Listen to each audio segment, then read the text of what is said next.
Afin de jouer pleinement les fonctions de procès criminel des tribunaux populaires, de maintenir un ordre social sûr et stable et les droits et intérêts légitimes de la population, et de veiller à ce que les diverses exigences du comité central du parti, du Conseil d'État et du comité provincial du Heilongjiang et du gouvernement provincial sur la prévention et le contrôle de la nouvelle épidémie de coronavirus soient mises en œuvre sans leurre. Le tribunal populaire supérieur de la province du Heilongjiang a publié l'avis urgent sur la lutte contre les délits criminels liés à la prévention et au contrôle des épidémies, et organisé et déployé des procès pénaux liés à la prévention et au contrôle des épidémies dans les tribunaux de la province. 36 types de délits criminels dans 9 catégories.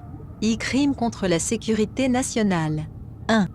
L'utilisation de la nouvelle épidémie de coronavirus pour créer et diffuser des rumeurs, inciter à la sécession du pays, perturber l'unité nationale ou inciter à la subversion du pouvoir de l'État et au renversement du système socialiste peut être soupçonné de violer l'article 103 du Code pénal de la République populaire de Chine. Le deuxième paragraphe de l'article 105 et l'article 105 violant l'infraction d'incitation à la sécession de l'État et l'infraction d'incitation à la subversion du pouvoir de l'État, et la peine maximale est de 15 ans. Crime contre la sécurité publique. 2.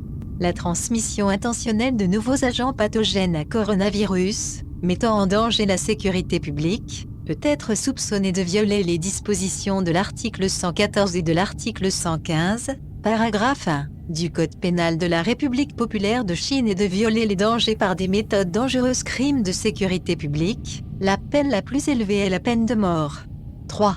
Quiconque refuse de subir une mise en quarantaine ou un traitement obligatoire et dont la négligence entraîne la transmission d'un nouveau coronavirus dans des circonstances.